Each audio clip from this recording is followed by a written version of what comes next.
might as well. Secret House Against, Tokyo-based hip-hop art and culture conversations about underground, independent, hip-hop shit.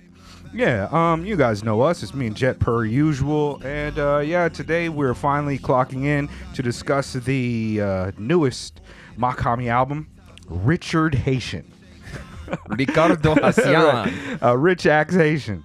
RICHAXXHAITIan. It dropped last month. I don't know. It's been a minute, right? Yeah, I didn't put that down. I think it came out at the end of May. Yeah. Mid-May. 17 So about a month songs, ago. 47 minutes. It's a full-length project from Mach.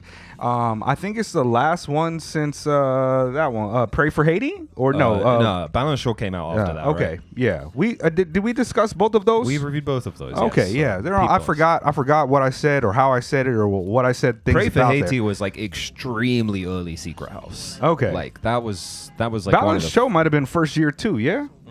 Okay, yeah. I mean, but we're all fucking Mach fans here. 2021. So well, instead of discussing how we know him like we do with some artists, we'll just get right into the review. Yeah, it's a phenomenal fucking album. Yeah, it might be album of the year. Yeah. Thanks for watching. That is it really up there like that for you? It's above the cab for me. Okay. I think this is probably the best hip hop album I've listened to this year. Okay, I quite enjoy it. I enjoy the highs a lot. And there's other songs on there that I don't necessarily love or go back to, but I do kind of feel like it is Mach's kind of like magnum opus in a way. It feels like something special. It feels like something different, and It's brilliant. Yeah, it feels a little bit more cooked and intentionally prepared than the last few joints. It felt kind of like more mixtape Mach. This feels like full type of album, full length like, album, yeah. considered, like layered, Yeah. well sequenced. The flows are fucking amazing incredible. flows. He's on infinity mode on this shit, bro. Like the flows are outrageous. Beats are fucking big lush and features varied. on there, like- Yeah. There's a lot of features on here. You know, the first song that I heard was the title track, and I played that in here with you. The And then joint, and I was like, wow, that shit is amazing. But then it got to the Greedo chorus, and I was like, I don't know if I like this. But now that's one of my favorite parts of the album. I'm especially a huge fan of Mach. You know, I think that he's really incredible at bridging kind of the gap or the chasm between like what would be considered high or low art. There's something elegant and eloquent about his approach that is more than just him freaking it with French, you know what I mean? Like, yes. And also I really do appreciate his kind of grassroots coupled with like his grassroots approach coupled with I feel like Mach is probably like when we talk about this specific type of delivery of art, like we always go like, oh, like Mach Hommy, which is just like, here's what the art is worth to me. If you want to give me this money for this art, if you believe that this art is worth the $300 I'm asking or however much I'm asking. Yo, the new record that he released of this, like with the new printing, is $3,333.33. Yeah.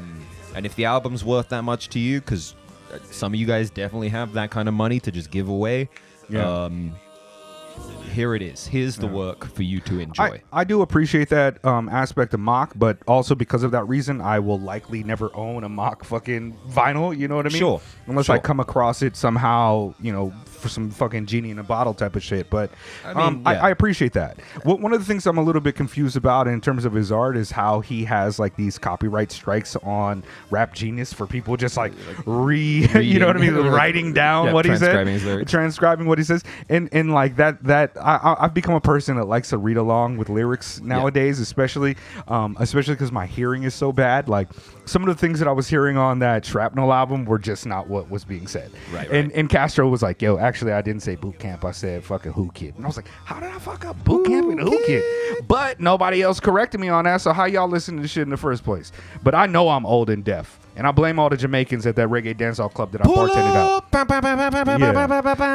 But you know, I do like that. I do like, you know, Mach is like his approach is really interesting, man. It's like marble fucking floors and countertops in a fucking Haitian slum type of vibe. You know what I mean? He really kind of he embodies that and what he represents for the Haitian people, and also his politics are just one of the things that I think makes him above some of the other contemporary artists. I don't know what the Haitian or Caribbean, for that matter, equivalent of this would be, but in South America, Central America, there's rasquachismo, right, which is the I guess like the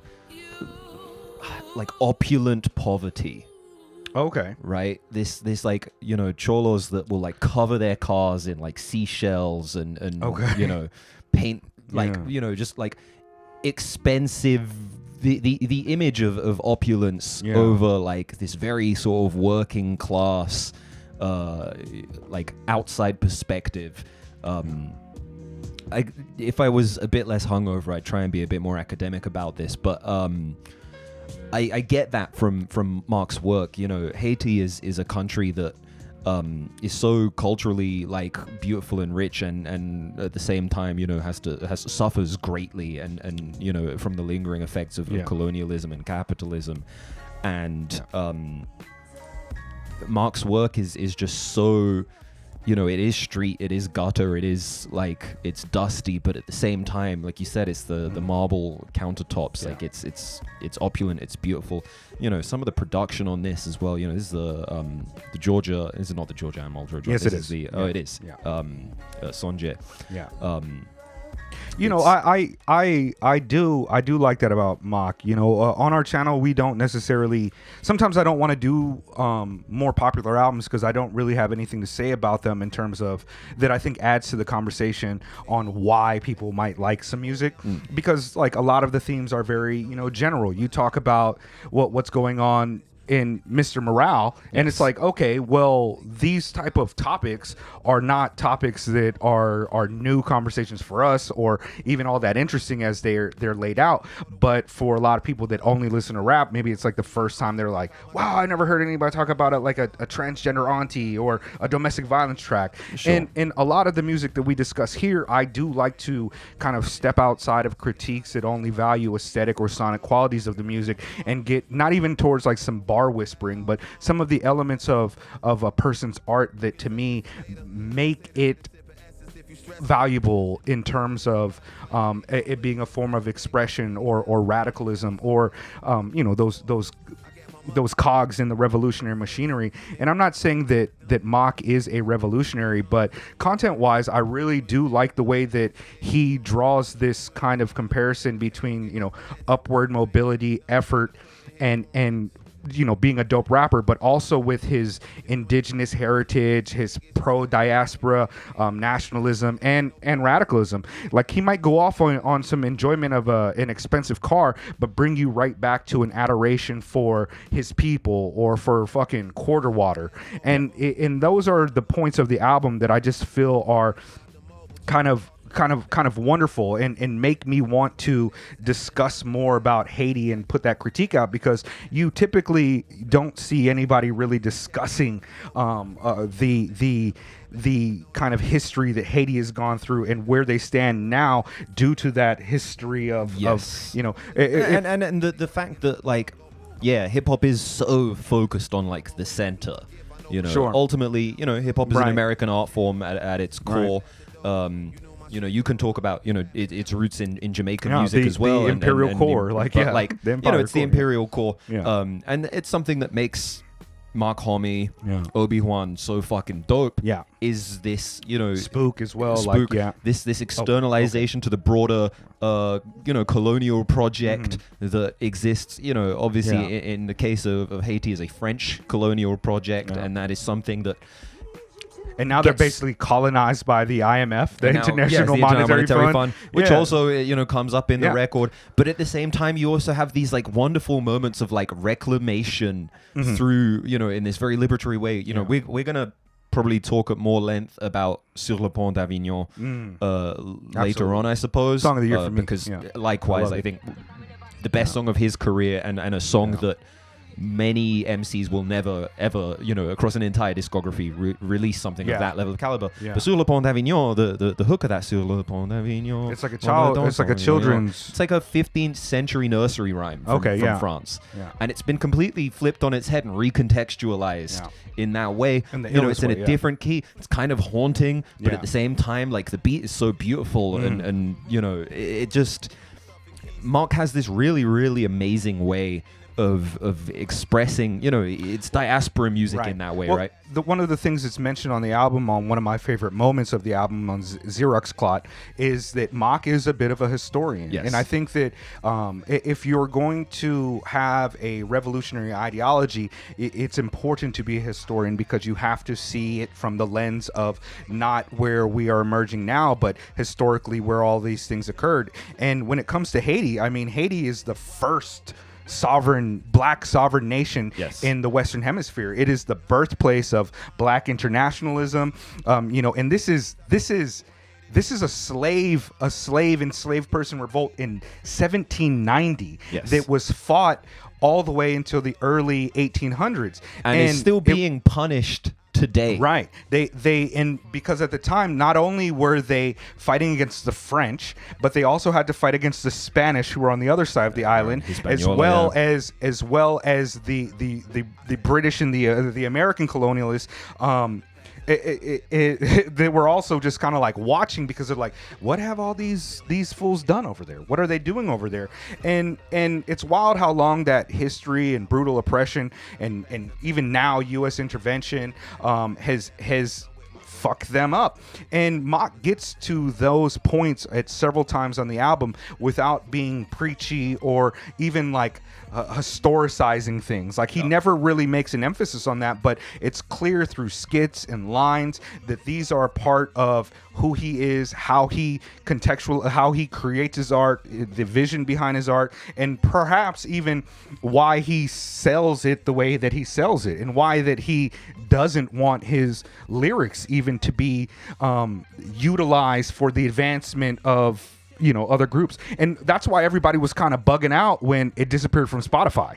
Like, all of a sudden, like, songs were just disappearing. Just what did you do? You were messaging me like, yo, is Sur le Pont d'Avignon still on your stream? I'm like, yeah, it's still here, because I use Apple Music. And I was like, it's still on there, man. And you're like, Same 24 is gone. I'm like, that shit's still there. And you're like, yo, the whole album's disappearing. What's happening? I paid it. Because at the time, when it came out, like, I had it on repeat. Like, the album was just phenomenal for me. And I was speaking French, and I only knew 3 sentences. You know what I mean? But that's all I was saying. And, like, I like that. But also because, it's very intriguing to me, because some of the points on the album, and my favorite points on the album, are where Mach gets more towards that. In fact, some of my least favorite points on the album are the features of other artists. Now, while, like, for example, I love him and Rock Marcy, right? Yeah. But that's also one of, like, my least kind of favorite joints. Even though the beat is dope, they sound good together, I just kind of just don't like. There's lines on there from Rock that I just don't care, like 12 gauge shotty make you go potty. When I speak vagina leaks, like, I'm just kind of like, all right, that's dope, that's hard, the beat is great, but my favorite points in the album tend to be different. I do not like maybe I shouldn't phrase it that way. I didn't enjoy the Black Thought Quelly Chris joint. No, that one's actually the one that I really, really fucking with. Okay. The Droog joint, Empty Spaces, even the joint with God Fahim, which is not as, like, agreed, like, it didn't rub my sensibility the wrong way, but I just didn't care for those moments as much as I did some of the other stuff. Like, even those tracks are great, but they are the things that made me feel like, okay, this is not my album of the year. Definitely on a top 10 for me right now, maybe even top 5. Alongside, the Cav, Metallo, the Joshua Virtue, several albums are peaking. The Sun Mundi Clown, but this one is phenomenal. Like, the beautiful points that I like are joints like Political, right? Yeah. The IMF, the International Monetary Fund. Yeah. Got a monkey on my back, and it's rather heavy one. Like, he's got bars on there like white phosphorus fell on civilians in Gaza, troglodytes wild and beyond epithets in a jogger. He's really critiquing a lot of those aspects. And man, like the shit that's even going on in Haiti right now is wild. Like they had a prison revolt and like 4,000 inmates escaped, and now it's absolutely wild. There's I think Port-au-Prince is like on like fucking do not travel type lists and stuff that Kenya want to go there. Kenya and the UN are sending in like special forces to kind of help, but to help restabilize. But going back even to like the Black Jacobins in that revolutionary movement, man, it's just like there's something special here, and it's important to particularly highlight how Haiti is functioned. Yes, it highlights how international financial aid just doesn't work, and that you really have to attack the imperial core to allow these places to actually flourish, because they're so dependent on the global south. The cruelty of imperialism, that causes this to happen, because so much of what we're seeing with the IMF, I think the French government only stopped like taking reparations from Haiti for the Haitian slave revolt in like 2007. That's definitely the wrong year, but it was very recent living memory. It's modern history. Modern history. And then after the earthquake in like 2010, they had their debt removed, which is like $200 billion in debt, and then they took on more debt from the IMF, and now the IMF and other NGOs essentially control fucking Haiti because it's another form of imperialism. It's another form of colonization, and it's just fucking wild. And man, when Mach gets off on that type of shit, like bro, like I'm just like. And that's not even to get into the aesthetic qualities of this record. Like, listen to this beat. This is Conductor Williams. Like, it's beautiful. Yeah. So many points on the album are beautiful. Political, or Sanjay with the Fizba. What's her name? But she goes by a different name on that. But it is Georgia Ann Muldrow. Yeah. And that beat is so beautiful. Like, oh, okay. She's just credited as Georgia Ann Muldrow on mine. So okay. I didn't. Yeah, but like the keys. I mean, it sounds like a Georgia. I mean, it's obviously like when we first heard it, I was like, where is she featured? Because it's not on the metadata. And but like it's so beautiful, just what he's talking about on that and the way he says the shit. Like, but like that kind of crash crescendo before he starts rapping. The beat really reminds, wonderful. Like especially when it changes once these backing vocals go away and Mark starts rapping. The beat really reminds me of Pad Control off of Vuito, or VW Ito. I don't know how you pronounce the title of that. That's one of my favorite beats from her. Yeah, just an absolutely incredible beat, and this feels like a refrain of that beat. Nah, but hold on, let me run it back for that. Yeah, right. My bad.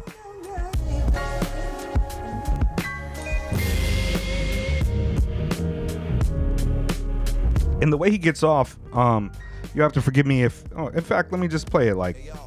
Best friends be paying more the worse a failure. I need kulapo people just some trouble. See, young guy, where come I got to eat the apples, nothing sweet. I touch the granite with my palm. Yeah, he kills it. I got the evil eyes releasing fountains.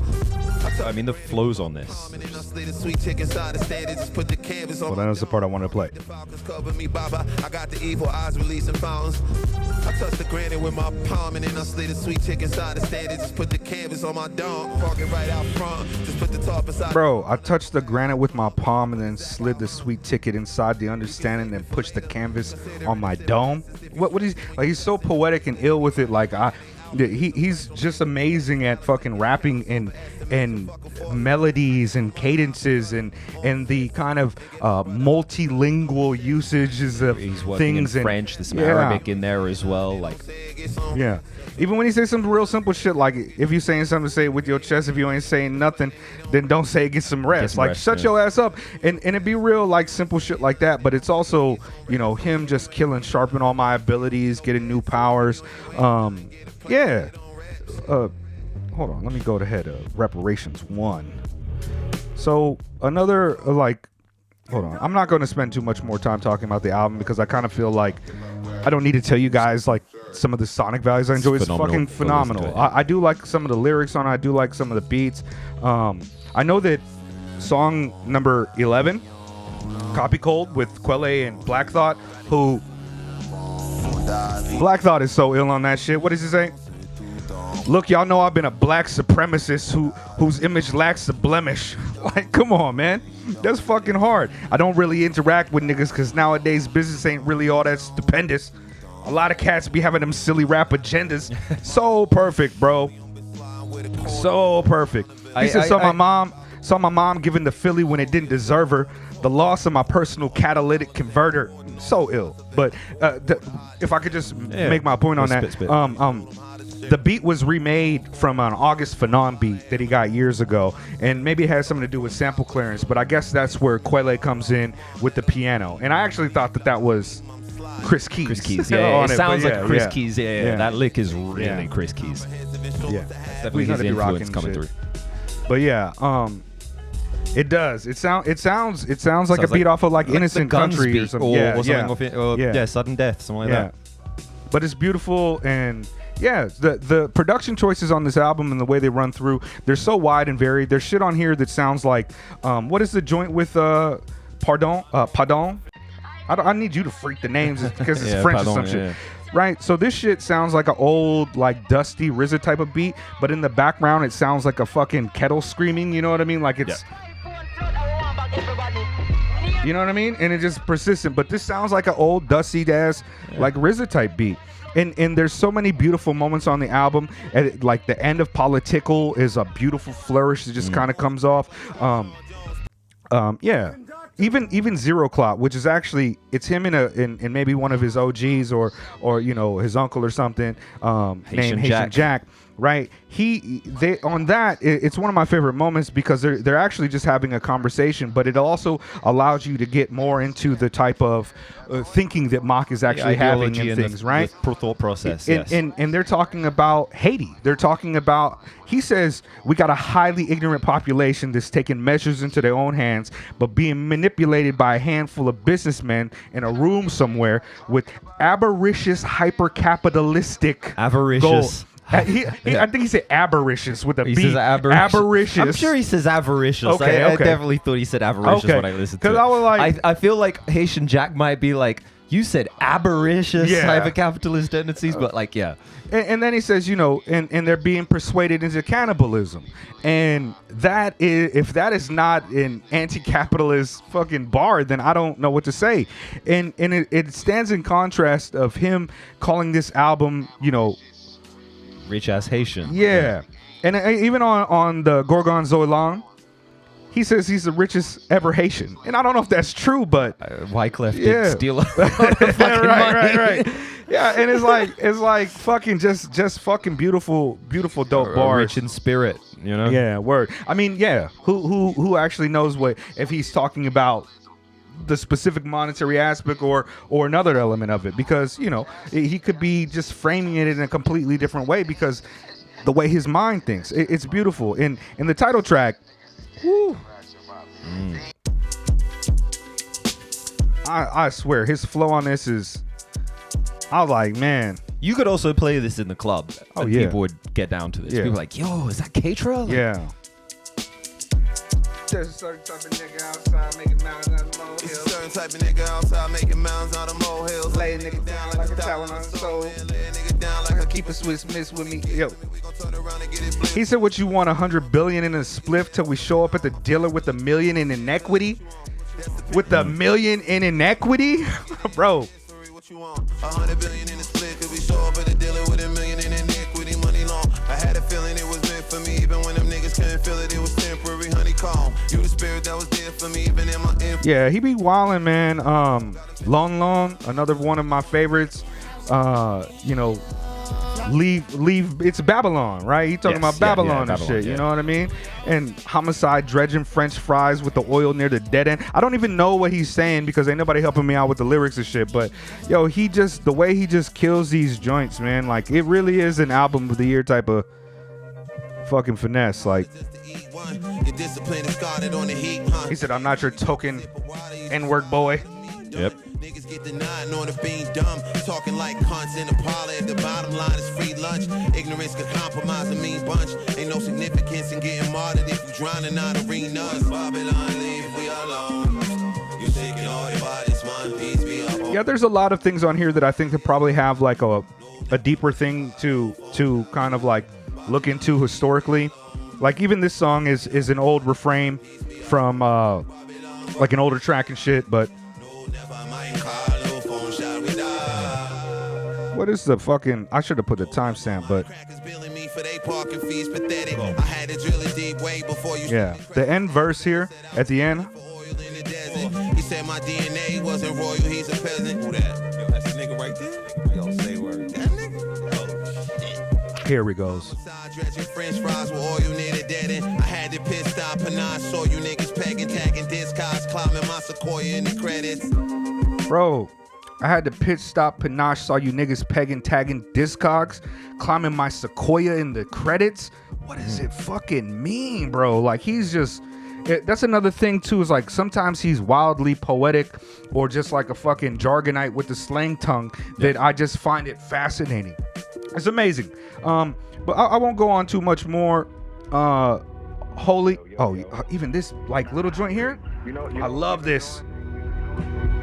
Never send me the bread.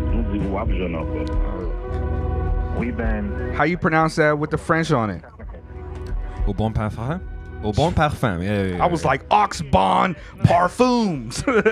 Yeah, but that shit perfumes. Yeah, man. My favorite songs on this album.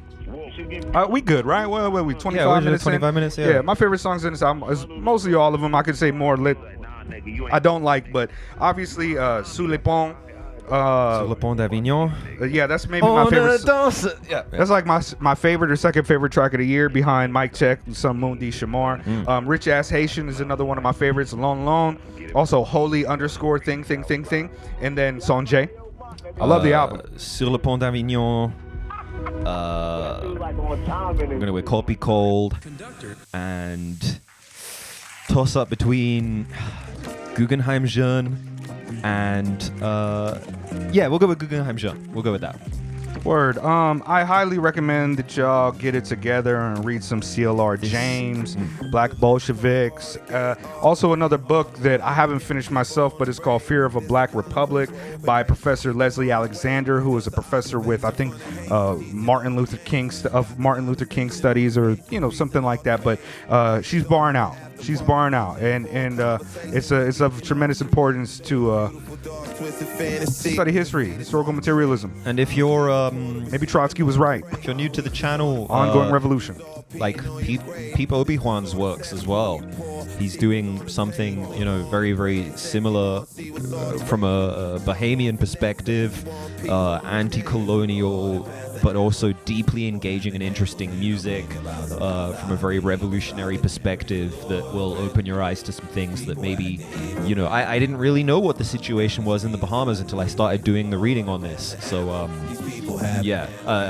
obviously Mach Hommy has a very big following, and I assume that this review will get a decent number of views for this small channel. So yeah, check out Obi-Wan and his Guanahani trilogy, Guanahani, Kaonabo, Apocalypse. So that's also a really, really phenomenal piece of music that you will enjoy if you like this album. He said, Mach Hommy conversation called a Haitian with the pride. You never sought the invitation to the gala, you wasted a nigga's prana. Yeah. Friends of the show, patrons, all that good stuff, we're on screen. You already know, we love you guys. Yo, put all the Mach Hommy lyrics here in the chat. In the comments. I need to read them. Get us copyright strike. Yeah. Playing the whole album in the background, but a cease and desist. Yo, I would also love that $3,000 album if any of y'all real money cats like that. You know what I mean? Just spreading it around.